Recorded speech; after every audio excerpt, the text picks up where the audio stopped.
বয়স বাড়ার সাথে সাথে আমাদের হাতে পেন্সিল ছাড়িয়ে কলম ধরিয়ে দেওয়া হয়, কারণ এটা বোঝানোর জন্য যে এরপর ভুল হলে আর মুছা যাবে না।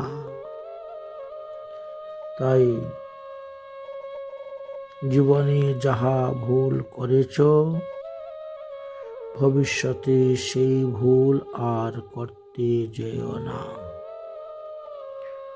বাস্তব জগতের শিক্ষা থেকে এই শিক্ষা লাভ করার জন্যই ছোটবেলাতে আমাদের হাত থেকে কাঠ পেন্সিল বা মাটির পেন্সিল সরিয়ে দিয়ে কলম ধরিয়ে দেওয়া হয় ভবিষ্যৎ বোঝানোর জন্য।